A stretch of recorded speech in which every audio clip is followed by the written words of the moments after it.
الحمد لله نحمده ونستعينه ونستغفره ونؤمن به ونتوكل عليه ونعوذ بالله من شرور أنفسنا ومن سيئات أعمالنا من يهده الله فلا مضل له ومن يضلله فلا هادي له ونشهد أن لا إله إلا الله وحده لا شريك له ونشهد أن محمدًا عبده ورسوله أما بعد فإن خير الحديث كتاب الله وخير الهدي هدي محمد صلى الله عليه وسلم وشر الأمور محدثاتها وكل محدثة بدعة وكل بدعة ضلالة وكل ضلالة في النار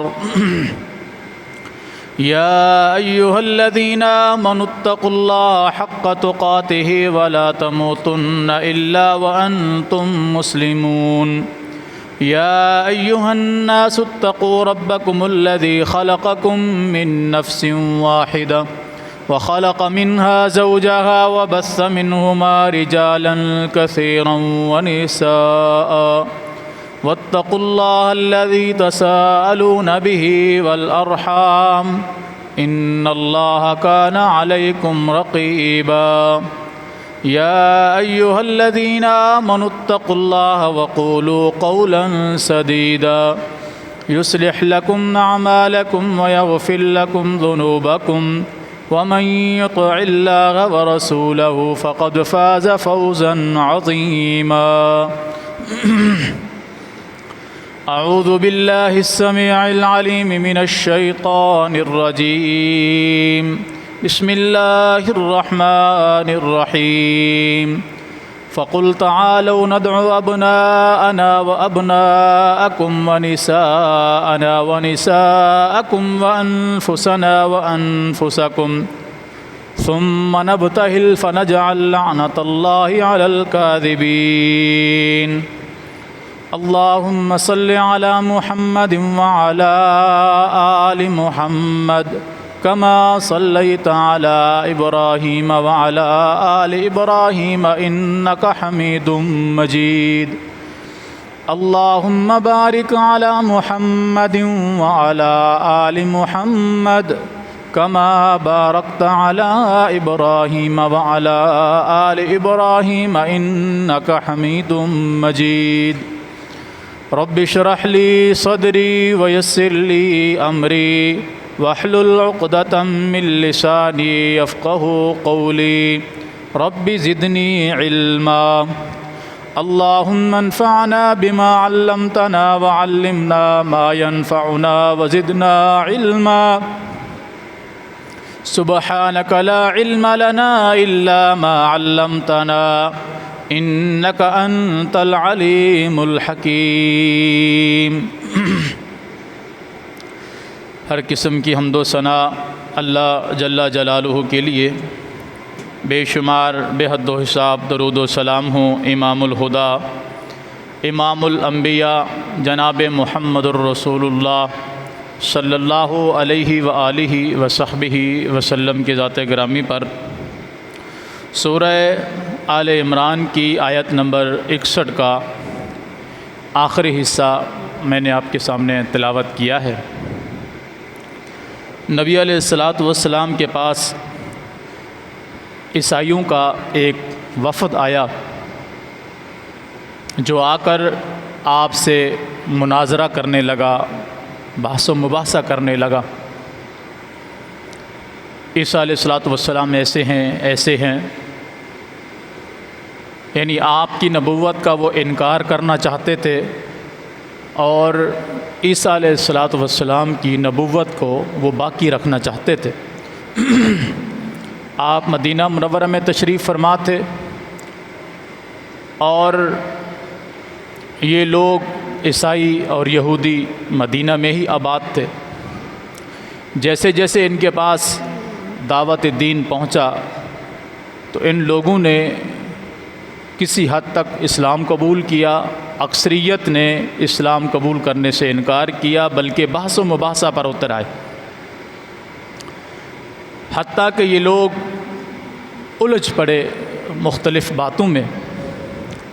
تب نبی علیہ الصلاۃ والسلام نے فرمایا اچھا ایسا کرتے ہیں کہ آؤ ہم اللہ کے سامنے ایک وعدہ کرتے ہیں، قسم کھاتے ہیں، تم اپنے بیٹوں کو لے آؤ، ہم اپنے بیٹوں کو لے آتے ہیں، تم اپنی عورتوں کو لے آؤ، ہم اپنی عورتوں کو لے آتے ہیں، تم اپنے مردوں کو لے آؤ، ہم اپنے مردوں کو لے آتے ہیں، اللہ کے سامنے قسم کھاتے ہیں کہ ہم میں سے جو جھوٹا ہو اس پر اللہ کی لعنت ہو۔ اسے آیت مباہلہ بھی کہا جاتا ہے۔ چنانچہ نبی علیہ الصلاۃ والسلام نے حسنین کریمین رضی اللہ عنہما اور اپنی لخت جگر سیدہ تو نساء اہل الجنہ سیدہ فاطمہ تو زہرا سلام اللہ علیہا اور اپنے داماد سیدنا علی المرتضیٰ رضی اللہ تعالی عنہ کو بلایا اور ایک چادر کے اندر انہیں چھپا لیا اور ان سے فرمایا، یعنی عیسائیوں سے، کہ تم بھی اس طرح اپنے قریب سے قریب تر لوگوں کو لاؤ اور اللہ کے سامنے ان کو پیش کرتے ہیں،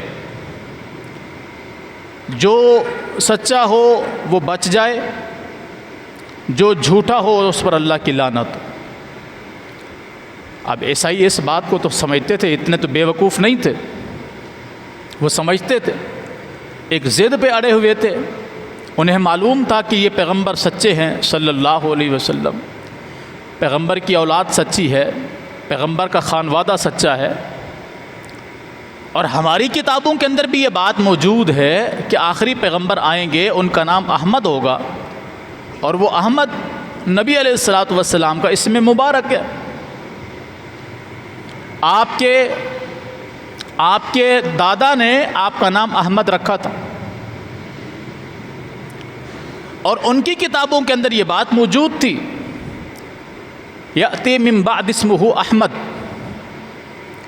عیسیٰ علیہ الصلاۃ والسلام نے فرمایا تھا، لوگوں میرے بعد ایک نبی آئیں گے جن کا نام احمد ہوگا، وہ ایسی شریعت اور کتاب لے کر آئیں گے، ایسا دین لے کر آئیں گے جو میرے اس دین کی تصدیق کرنے والا دین ہوگا۔ تو یہ بات وہ جانتے تھے اچھے طریقے سے، بھلا وہ کس طرح کائنات کے سچے ترین شخص کے ساتھ مقابلہ کر سکتے تھے۔ چنانچہ انہوں نے مباہلہ کرنے سے انکار کر دیا۔ پھر اللہ رب العالمین نے ان سے فرمایا، اے حضور صلی اللہ علیہ وسلم آپ فرما دیجئے، قل یا اہل الکتاب، اے اہل کتاب، اگر تم یہ نہیں چاہتے کہ ہم کوئی بحث و مباحثہ کریں، مباہلے سے تم ڈر رہے ہو، تم پر حقیقت واضح ہو چکی ہے، تو چلو ایک اور دعوت تمہارے سامنے رکھی جاتی ہے، تعالوا الی کلمۃ سواء بیننا و بینکم الا نعبد الا اللہ۔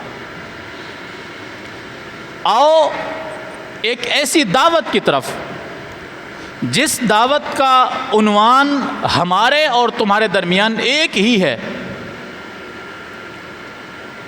ایک ہی وہ دعوت ہے، اللہ نعبد الا اللہ ولا نشرک بہ شیئا، کہ ہم اللہ کے علاوہ کسی کو اپنا معبود نہیں بنائیں گے اور نہ اس کے ساتھ کبھی کسی کو شریک ٹھہرائیں گے۔ عیسیٰ علیہ السلام کی دعوت بھی یہی تھی کہ اللہ اکیلا معبود ہے، اس کا کوئی شریک نہیں۔ عزیر علیہ السلام کی دعوت بھی یہی تھی کہ اللہ اکیلا معبود ہے، اس کا کوئی شریک نہیں۔ موسیٰ علیہ السلام کی دعوت بھی یہی تھی کہ اللہ اکیلا معبود ہے، اس کے ساتھ کوئی شریک نہیں۔ حتیٰ کہ آپ قرآن کریم کا مطالعہ کریں گے تو وما ارسلنا من رسول الا لیطاع باذن اللہ، کہ ہم نے جتنے بھی رسول اس کائنات کے اندر بھیجے، جتنے بھی رسول، ان سب کی دعوت کا ایک ہی مقصد تھا کہ اللہ کی عبادت کرو اور رسول کی اطاعت کرو اللہ کے حکم کے ساتھ۔ یعنی کسی بھی پیغمبر نے آ کر یہ دعوت ہی نہیں دی اپنی امت کو، اپنی قوم کو، کہ میں ایسا ہوں، میں ایسا ہوں، میں اللہ کا خاص الخاص یا اس کا کوئی حصہ ہوں۔ نہیں، ہر پیغمبر نے آ کر یہ دعوت دی کہ میں اللہ کا بندہ ہوں، اس کا رسول ہوں، مجھے اللہ نے رسول بنا کر بھیجا ہے۔ گرچہ قوم نے مذاق اڑایا کہ بھلا اللہ کو پیغمبر بھی بھیجنا تھا تو کیا اس کو تمہارے علاوہ کوئی نظر نہیں آیا؟ یہ مذاق ہر پیغمبر کے ساتھ کیا گیا، ہر پیغمبر کے ساتھ۔ ابراہیم علیہ السلام کا آپ واقعہ پڑھیں گے تو قوم نے یہی مذاق اڑایا کہ اے ابراہیم، تم ہم ایک زندگی کا حصہ ہمارے درمیان گزار چکے ہو، ہمارے ساتھ ہماری قوم برادری میں تم پیدا ہوئے، ہمارے ساتھ کھیلے کودے، بڑے ہوئے، جوان ہوئے، حتیٰ کہ آج ہمارے مد مقابل ہو چکے ہو، عمر کے حساب سے ایک بڑا حصہ عمر کا گزار چکے ہو، کیونکہ کسی بھی پیغمبر کو جب نبوت ملتی تھی کتنے عرصے کے بعد؟ 40 سال کے بعد۔ تو 40 سال تم ہمارے ساتھ رہے ہو، 40 سال میں تمہیں کوئی خواب نہیں آیا نبوت کا، آج تم کہتے ہو میں نبی ہوں۔ یہی بات شعیب علیہ السلام سے کہی گئی ہے، یہی بات ہود علیہ السلام سے کہی گئی، یہی بات صالح علیہ السلام سے کہی گئی، یہی بات موسیٰ علیہ السلام سے کہی گئی، یہی بات عیسیٰ علیہ السلام سے کہی گئی، اور یہی بات تقریباً ہر پیغمبر سے کہی گئی۔ اللہ تعالیٰ قرآن کریم کے اندر ارشاد فرماتے ہیں کہ ہم نے جتنے بھی رسول بھیجے ان سب کا دعوت کا پہلا نقطہ یہ تھا کہ اللہ کے علاوہ کوئی معبود نہیں، دوسرا نقطہ یہ تھا کہ اس رسول کی اطاعت کی جائے اللہ کے حکم کے ساتھ۔ اب یہاں پر اہل کتاب سے مراد یہودی اور عیسائی دونوں ہیں، حالانکہ مناظرے کے اندر صرف عیسائی آئے تھے، بحث و مباحثہ کرنے کے لیے صرف عیسائی آئے تھے، لیکن اس دعوت کے اندر اللہ نے دونوں قوموں کو مخاطب کیا، اس لیے کہ مدینہ کے اندر دونوں قومیں آباد تھیں، یہودی اور عیسائی، اور ان دونوں کو اللہ نے اہل کتاب کہا ہے۔ یہودیوں کو بھی کتاب دی گئی تھی تورات، عیسائیوں کو بھی کتاب دی گئی تھی انجیل، اس لیے ان دونوں قوموں کو اہل کتاب کہا جاتا ہے۔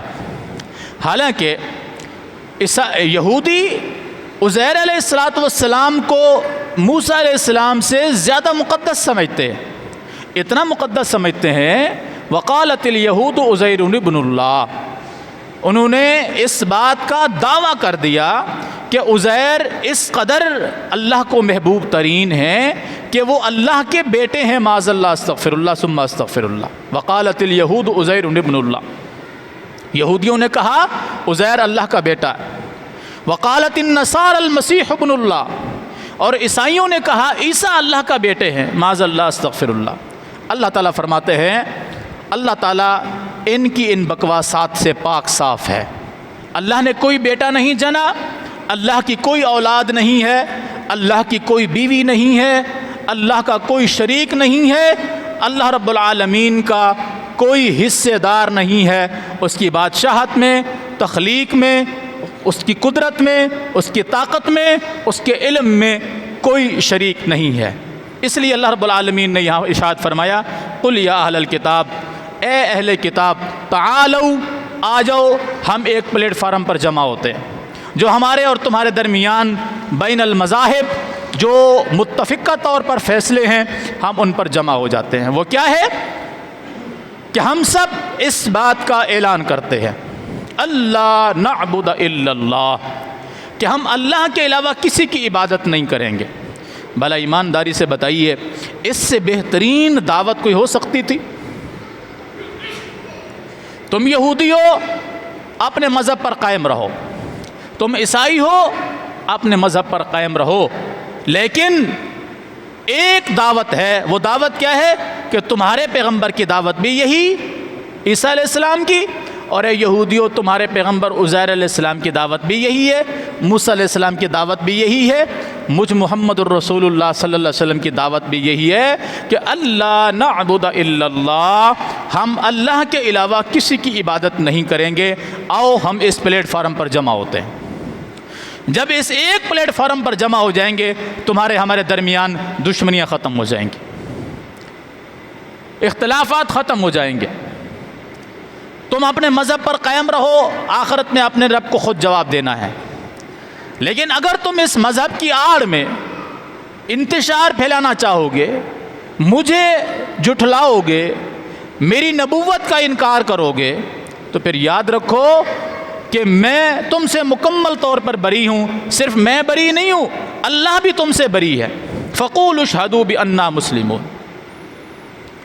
اس آیت کا آخری حصہ کہ اگر تم لوگ انکار کرتے ہو، اس دعوت پر جمع نہیں ہوتے کہ اللہ اکیلا ہے، اس کا کوئی شریک نہیں ہے، اور اس کا کسی بھی قسم کا کوئی ساجی، کوئی اس کا حصہ دار اس کی ملکیت میں، اس کے علم میں، اس کی سلطنت میں، اس کے کارخانہ قدرت میں کوئی شریک نہیں ہے، اگر تم اس بات پر متفق نہیں ہوتے پھر تم لوگ گواہ ہو جاؤ کہ انا مسلمون، بے شک ہم سب کے سب مسلمان ہیں، اللہ پر ایمان رکھتے ہیں، اس کی طاقت اور قدرت پر ایمان رکھتے ہیں، اور اس بات کا اقرار اور اعلان کرتے ہیں کہ اس کا کوئی خالق، مالک، داتا و دستگیر، کوئی اس کے ساتھ کسی بھی قسم کی شراکت داری نہیں رکھتا۔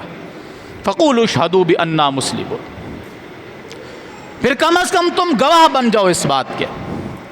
تمہارا جو عقیدہ و نظریہ ہے اپنے پاس رکھو۔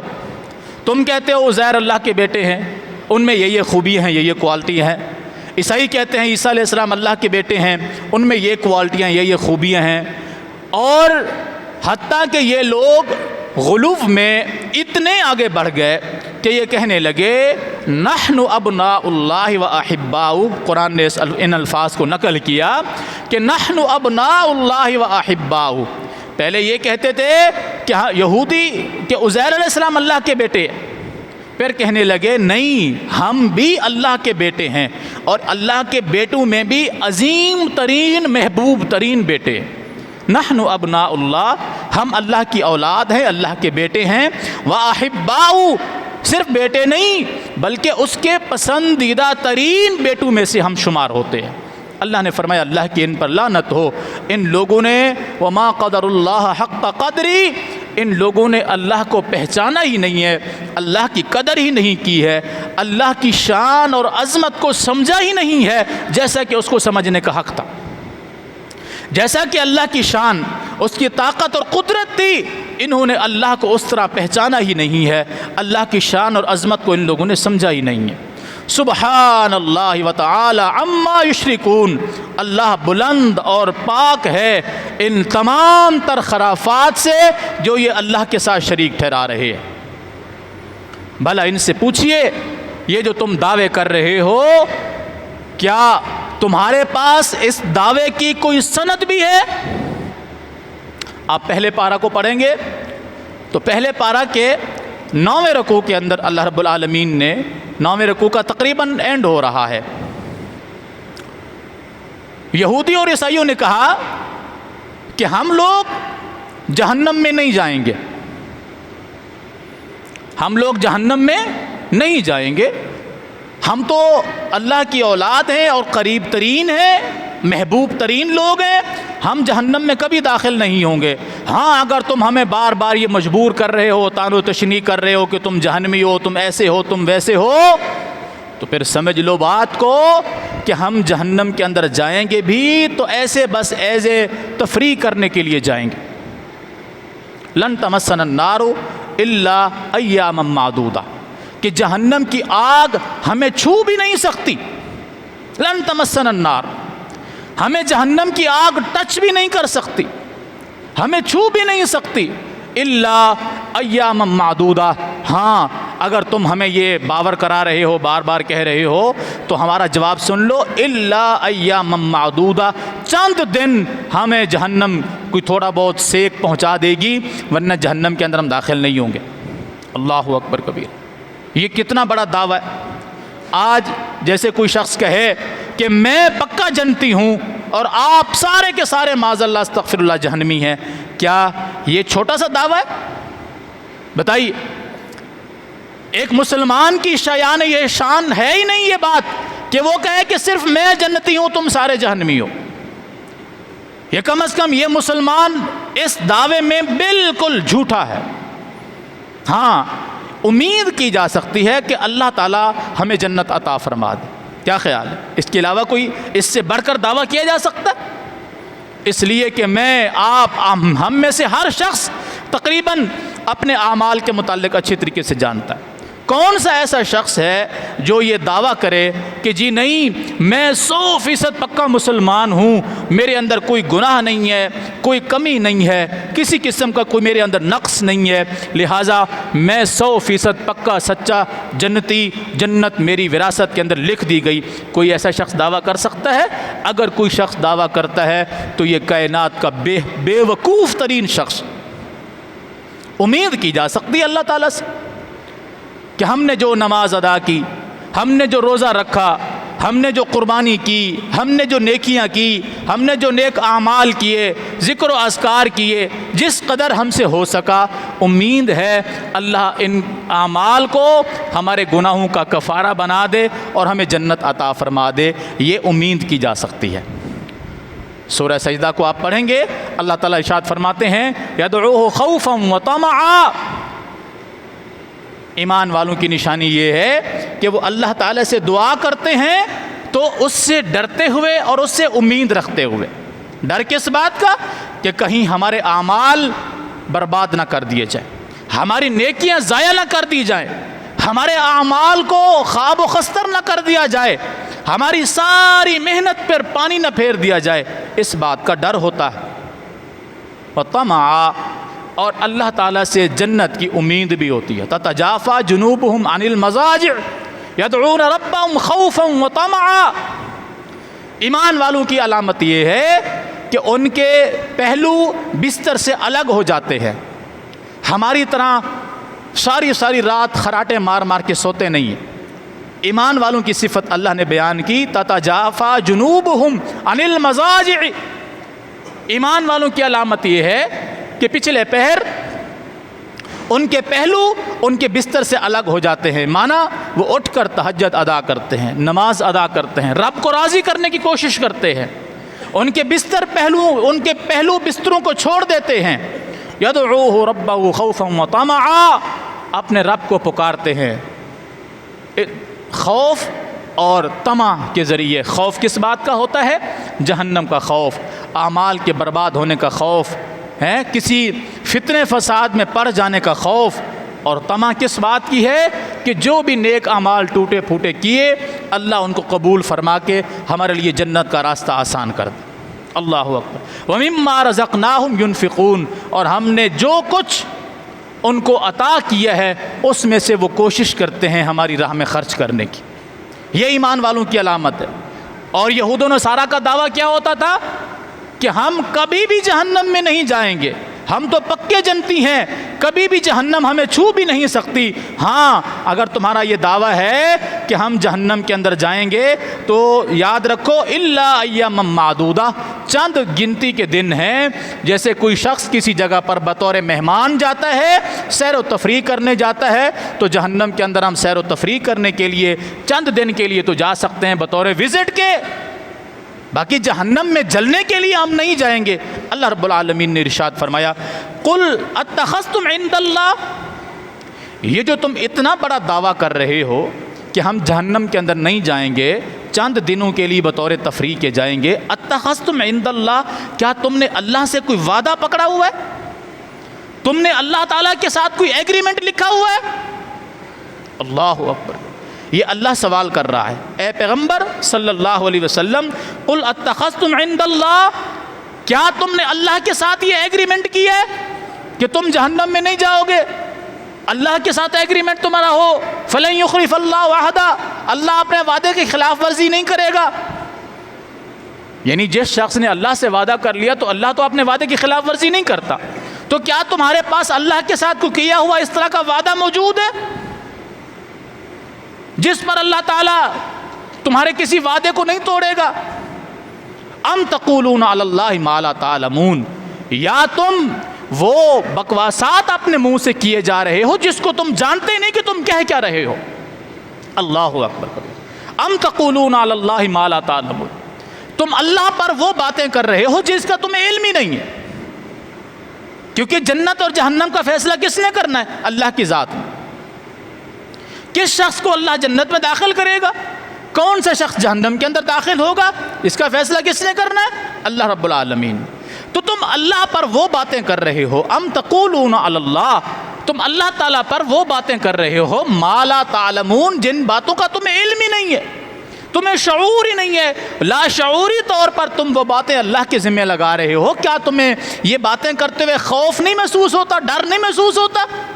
ام تقولون علی اللہ ما لا تعلمون، فرمایا بلا من کسب سیئۃ واحاطت بہ خطیئۃ، یاد رکھو جس شخص نے گناہ کیے، زندگی اس کی بربادیوں میں گزری، گناہوں میں گزری، اللہ کی نافرمانیوں میں گزری، ہر لمحے پر اللہ کی نافرمانی کرنے والا، ہر موقع پر اللہ کی بغاوت کرنے والا، ہر حال میں اللہ سے دشمنی مول لینے والا، بلا من کسب سیئۃ، جس شخص نے گناہ کمائے، جس شخص نے برائیاں کیں، وَأَحَاطَتْ بِهِ خَطِيئَتُهُ، اس کے گناہوں نے اس کو گھیر لیا۔ اللہ ہم سب کو محفوظ فرمائے، اللہ ہمیں ہر قسم کے گناہ، فتنے، فساد اور شر سے ہمیں اور ہماری نسلوں کو، ہمارے تمام مسلمان بھائیوں اور بہنوں کو اللہ محفوظ فرمائے۔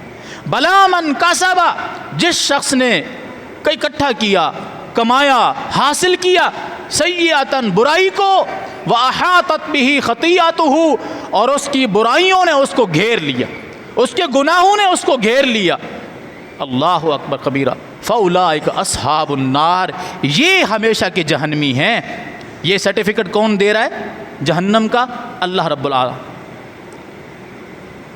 وجہ بتا رہا ہے کہ جس نے گناہ کیے، اتنے گناہ کیے کہ اس کے گناہ اس پر بھاری ہو گئے، یعنی کبھی اس شخص کو توبہ کی توفیق نہیں ہوئی، گناہ سے بچنے کی توفیق نہیں ہوئی، اور اس شخص نے کبھی گناہ سے بچنے کی اللہ سے توفیق مانگی ہی نہیں ہے۔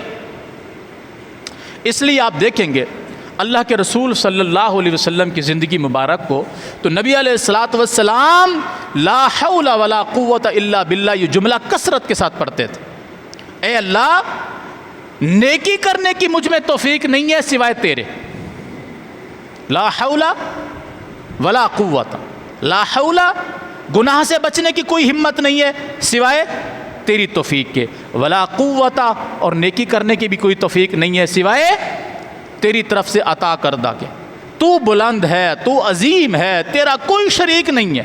یہ جملہ کثرت کے ساتھ پڑھا کرتے تھے، اور فرماتے تھے رسول اللہ صلی اللہ علیہ وسلم یہ جملہ اللہ کے خزانوں میں سے عظیم ترین خزانہ ہے۔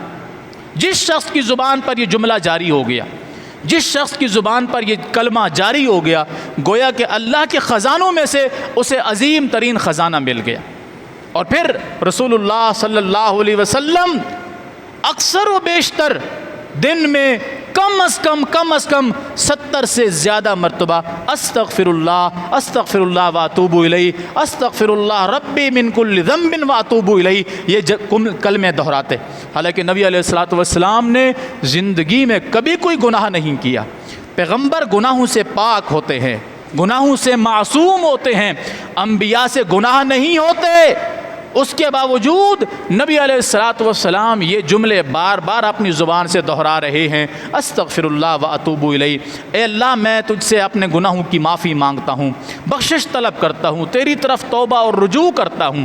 بھلا مجھے بتائیے جس شخص سے کبھی گناہ ہوا ہی نہ ہو، وہ اللہ کی طرف رجوع کر رہا ہو، میں اور آپ صبح سے لے کے شام تک ہماری منہ سے کون کون سی مغلظات نکلتی ہیں، بکواسات نکلتی ہیں، گالم گلوچ نکلتی ہیں، ایک دوسرے کے لیے بددیانتی، غیبت، چغلی اور پتہ کیا کچھ ہمارے منہ سے نکلتا ہے۔ صبح سے لے کے شام تک ہمیں نہ قرآن کی تلاوت نصیب ہوتی ہے، نہ ذکر و اذکار نصیب ہوتا ہے، نہ کوئی اچھی بات نصیب ہوتی ہے، نہ وقت پر نماز نصیب ہوتی ہے، نہ کوئی نیک عمل کرنے کی ہمیں توفیق ہوتی ہے، ہم پھر بھی اپنے آپ کو جنت کا ٹھیکیدار سمجھتے ہیں۔ ایسا ہے کہ نہیں؟ یہ بالکل وہ دعویٰ ہے جو یہودی دعویٰ کرتے تھے کہ ہم پکے جنتی ہیں۔ جو عیسائی دعویٰ کرتے تھے ہم پکے جنتی ہیں، عمل کچھ بھی نہیں کرنا، کسی بھی قسم کا کوئی نیک عمل نہیں کرنا، کوئی نیک کام نہیں کرنا، اپنے آپ کو پھر بھی پکا جنتی سمجھنا، یہ یہودیوں کی روش ہے جس کو اللہ نے قرآن میں ذکر کیا۔ مومن کی روش یہ ہے کہ وہ اپنے اعمال کی طرف توجہ کرتا ہے، اپنی نیکیوں کو سنبھال کے رکھتا ہے، اپنے آپ کو گناہوں سے بچاتا ہے، اللہ تعالیٰ سے مدد اور توفیق مانگتا رہتا ہے، گناہوں سے بچنے کی، نیکیاں کرنے کی توفیق مانگتا رہتا ہے۔ مومن کا تو شیوا یہ ہوتا ہے، ہمیں یہ شیوا اپنانے کی اللہ تعالیٰ توفیق عطا فرمائے۔ ایسا نہ ہو کہ ہم اپنے آپ کو ایسے خواب و غفلت میں رکھیں یہاں تک کہ زندگی کے جتنے لمحے باقی ہیں وہ گزر جائیں اسی حالت میں، اور قیامت کے دن ہم ایک ہی رونا روئیں، یا لیتنی کنت تراب، ہے افسوس آج اس ذلت اور رسوائی بھری عدالت کے اندر جہاں ہر طرف میرے لیے ذلت اور رسوائی ہے، کہیں میرے لیے کوئی بچنے کی کا چانس اور امید نہیں ہے۔ کاش میں مٹی مٹی ہو جاتا، کاش میں مر جاتا، کاش میرا نام و نشان نہ ہوتا۔ اللہ ہمیں اس دن سے پہلے اپنی اصلاح کرنے کی توفیق دے۔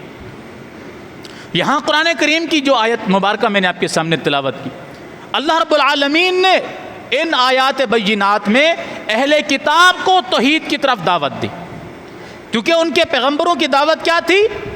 اللہ کی توحید، اللہ کی طرف آنا، اللہ کی عبادت کرنا، اس کے ساتھ کسی کو شریک نہ ٹھہرانا۔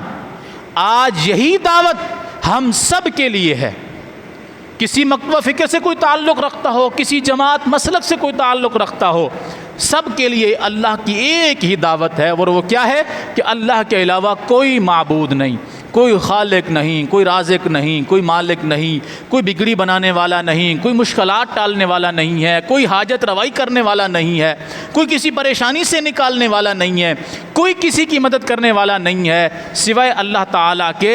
یہ دعوت انبیاء کی دعوت ہے، یہ دعوت محمد عربی صلی اللہ علیہ وسلم کی دعوت،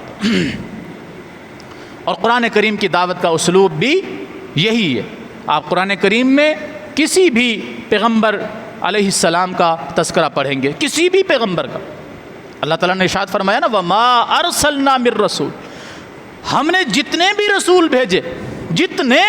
بھیجے کم و بیش انبیاء کی تعداد 1.25 لاکھ کے قریب 1,24,000 کے قریب کم و بیش تعداد انبیاء کی ہے۔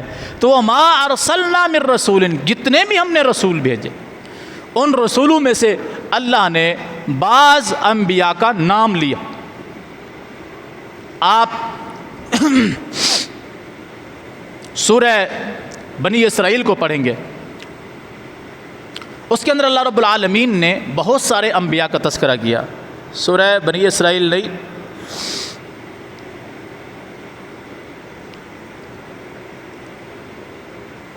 سورہ اعراف کو اگر آپ پڑھیں گے تو اس میں اللہ رب العالمین نے انبیاء کا تذکرہ کیا۔ سورہ انعام کے اندر اللہ نے انبیاء کا تذکرہ کیا، اور انبیاء کا تذکرہ کرنے کے بعد اللہ نے کچھ پیغمبروں کے نام گن کر بتائے۔ 7ویں پارہ میں، 7ویں پارہ کے اندر اللہ رب العالمین نے انبیاء کے نام گن کر بتائے، ابراہیم، اسماعیل، اسحاق، یعقوب، موسیٰ، عیسیٰ، ہارون، یحییٰ، زکریا، یوسف، یعقوب، کتنے پیغمبروں کا کم از کم اللہ رب العالمین نے 24 انبیاء کا نام لیا ایک ہی رکوع کے اندر، ایک ہی صفحے کے اوپر۔ سب کا نام ذکر کرنے کے بعد اللہ رب العالمین نے ایک فیصلہ کیا، فرمایا کہ یہ جتنے انبیاء ہیں اگر ان میں سے بالفرض کسی پیغمبر سے کوئی ایسا کام ہو جائے جو اللہ کے حکم کے منافی ہو، اور وہ کام کیا ہے؟ شرک۔ اگر ان میں سے کسی سے، حالانکہ کسی بھی پیغمبر سے شرک کا ہونا ممکن ہی نہیں ہے، جو پیغمبر شرک کی نفی کرنے آیا ہو بھلا وہ پیغمبر خود شرک کیسے کر سکتا ہے؟ اللہ نے ان تمام انبیاء کا نام لیا، نام لینے کے بعد فرمایا کہ اگر بالفرض ان میں سے کوئی ایک بھی جو ہے ذالک ھدی اللہ یہدی بہ من یشاء، یہ سب کے سب پیغمبر ہدایت پر ہیں، اللہ جن کو چاہے ہدایت دے، ولو اشرکوا لحبط عنہم ما کانوا یعملون، فرمایا کہ بالفرض اگر ان میں سے کوئی ایک یا سب کے سب اللہ کے ساتھ شرک کرنے والے بن جائیں، لَحَبِطَ عَنْهُمْ مَا كَانُوا يَعْمَلُونَ، تو میں اس بات کی پرواہ نہیں کروں گا، یہ میرا پیغمبر ابراہیم ہے، اس نے اتنی قربانیاں دیں، یہ اسماعیل ہے، اس نے اتنی قربانیاں دیں، یہ موسیٰ ہے، اس نے اتنی قربانیاں دیں، یہ یحییٰ ہے، اس نے اتنی قربانیاں دیں، یہ عیسیٰ ہے، اس نے اتنی قربانیاں دیں، نہیں، وَلَوْ أَشْرَكُوا لَحَبِطَ عَنْهُمْ مَا كَانُوا يَعْمَلُونَ، سورہ انعام ہے، آیت نمبر 88 ہے، گھر میں جا کر قرآن کریم کو پڑھیے گا۔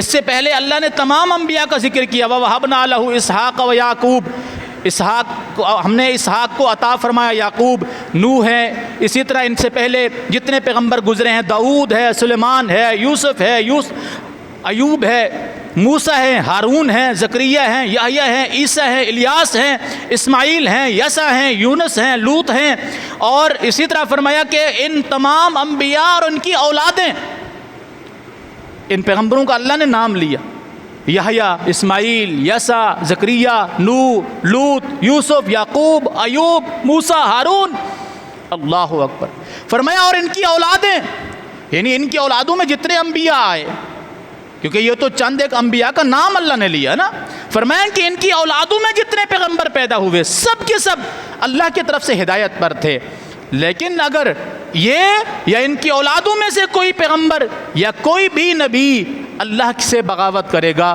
تو اللہ اس کی نبوت کا کوئی لحاظ نہیں کرے گا۔ اور پھر اللہ اکبر 24ویں پارے میں اللہ رب العالمین نے پیغمبر اکرم صلی اللہ علیہ وسلم کو مخاطب کر کے فرمایا کہ یہ جتنا دین ہم نے آپ کو عطا کیا یہ سب ہماری طرف سے آپ کی طرف وحی کیا گیا ہے۔ ہاں، آپ ہمارے لاڈلے پیغمبر ہیں، خاتم النبیین پیغمبر ہیں، سب سے آخری پیغمبر ہیں، آپ کے بعد کوئی نبی نہیں آئے گا۔ اے محمد صلی اللہ علیہ وسلم یاد رکھ لیجئے، وَلَوْ أَشْرَكْتَ، اگر آپ سے بھی شرک ہو گیا تو ہم آپ کو بھی معاف نہیں کریں گے۔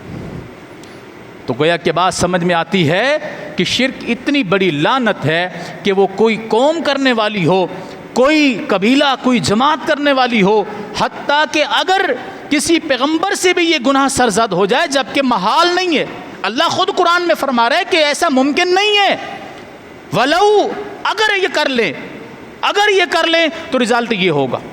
پہلے کیا فرمایا؟ یہ سارے ہدایت پر ہیں، بھلا پیغمبر اگر ہدایت پر نہیں ہے تو پھر کون ہدایت پر ہے؟ اگر کوئی نبی ہدایت پر نہیں ہے تو پھر کون ہدایت پر ہے؟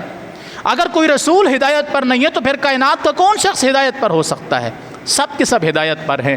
اللہ نے ایک بات سے ڈرا دیا، وہ یہ ہے کہ یہ سب ہدایت پر ہیں، کبھی اگر ایسا ہو کہ شیطان کے ہتھے چڑھ کر اگر کوئی غلطی ان سے سرزد ہو جائے تو ہم اس بات کا لحاظ نہیں کریں گے کہ ہم نے ان کو رسول بنایا، نہیں، اس وقت ہم فوری طور پہ ان کی گرفت کریں گے۔ تو یہ ہم سب کے لیے سبق ہے، انبیاء کے ذریعے یہ امتوں کو سبق دیا جا رہا ہے۔ پیغمبروں سے تو گناہ ہونا ممکن ہی نہیں ہے، اللہ ان کی حفاظت خود فرماتا ہے، شیاطین سے ان کی حفاظت کی جاتی ہے، دشمنوں کے شر سے ان کی حفاظت کی جاتی ہے، ہر قدم قدم پر انبیاء کی اللہ تعالیٰ رہنمائی فرماتا ہے۔ ان کے ذریعے کے متعلق یہ بات کر کے دراصل اللہ ہمیں یہ سبق دینا چاہتا ہے کہ یہ چیزیں اگر کسی پیغمبر سے ہو جائیں تو قابل قبول نہیں ہے، تو میں اور آپ کیا حیثیت رکھتے ہیں؟ اس لیے اللہ رب العالمین نے اس آیت میں فرمایا، تعالوا الی کلمۃ سواء بیننا و بینکم، لوگو آؤ اس جملے کی طرف جو ہمارے اور تمہارے درمیان مشترکہ ہے، وہ کیا ہے؟ اللہ نعبد الا اللہ، کہ ہم اللہ کے علاوہ کسی کی عبادت نہیں کریں گے، ولا نشرک بہ شیئا، اور نہ ہم اس کے ساتھ کسی قسم کا کوئی شریک ٹھہرائیں گے، ولا یتخذ بعضنا بعضا اربابا من دون اللہ، نہ ہم میں سے کوئی کسی کو اپنا ایسا بزرگ بنائے جو اللہ کے مقابلے میں کھڑا ہو۔ ارباب کس کو کہتے ہیں؟ ارباب، آپ اس کا اردو ترجمہ کسی بھی جو ہے مترجم کا اردو ترجمہ نکالیں، ارباب اس شخص کو، ارباب رب کی جمع ہے، ارباب رب کی جمع ہے، اور رب کسے کہتے ہیں؟ پالنے والا۔ اگر کوئی کسی کو یہ سمجھتا ہے، آج کل جیسے ایک جملہ بڑا مشہور ہوتا ہے، صحیح آپ تو میرے مائی باپ ہیں، ہر ایرا غیرہ کچھ بھی نہیں لگتا، صرف کیا ہے وہ 4 پیسے والا ہے، صحیح آپ تو میرے مائی باپ ہیں، آپ کے علاوہ بھلا میرا کون ہے؟ یہ جملے ہم کہتے ہیں کہ نہیں کہتے؟ گاؤں دیہات میں تو یہ جملہ اور عام ہے، صحیح آپ میرے مائی باپ ہیں، آپ میرے ان داتا ہیں، یہ ہندوؤں کا لفظ ہے، آپ میرے ان داتا، آپ مجھے رزق دینے والے. ان کس کو کہتے ہیں؟ گندم کو، رزق کو. آپ میرے ان داتا ہیں، آپ مجھے رزق پہنچانے والے ہیں، آپ مجھے روزی دینے والے ہیں، آپ میرے مائی باپ ہیں. یہ ہے کہ نہیں؟ اللہ قرآن میں فرما رہا ہے وَلَا يَتَّخِذَ بَعْضُنَا بَعْضًا أَرْبَابًا مِّن دُونِ اللَّهِ. ہم میں سے کوئی کسی کو اپنا ان داتا نہیں بنائے گا، ہم میں سے کوئی کسی کو اپنا مائی باپ نہیں بنائے گا، ہم میں سے کوئی کسی کو اپنا اس طرح کا مختار نہیں بنائے گا کہ اللہ والی صفات وہ اس کے اندر شامل کر دے. یہ معنی ہے اربابا من دون اللہ کا. ولا يتخذ بعضنا بعضا اربابا من دون اللہ کے علاوہ ہم کسی کو اپنا ان داتا نہیں بنائیں گے، مائی باپ نہیں بنائیں گے، اپنا سب کچھ کرنے والا نہیں بنائیں گے. کوئی کسی کی کوئی حیثیت نہیں ہے. ہاں اگر پھر بھی تم بضد ہو کہ نہیں ایسا بھی ہوتا ہے ایسا بھی ہوتا ہے تو پھر فقول اشہدوا، پھر آپ گواہی دو اس بات کی کہ انا مسلمون، ہم تو مسلمان ہیں. بھائی یہ اللہ کن سے کہلوا رہا ہے؟ پیغمبر صلی اللہ علیہ وسلم سے، کہ ان یہودیوں سے اور عیسائیوں سے کہہ دو کہ اگر تم باز نہیں آتے پھر گواہی دو کہ ہم تو کم از کم اس کا عقیدہ رکھتے ہیں کہ اللہ کے علاوہ کوئی کچھ نہیں کر سکتا. تم جو کہتے ہو سو کہتے رہو، کرتے ہو جو کرتے رہو. یہی دعوت آج ہر مسلمان کے لیے ہے. اللہ مجھے بھی اور آپ کو بھی عمل کرنے کی توفیق عطا فرمائے. اقول قولی ھذا واستغفر اللہ لی ولکم ولسائر المسلمین.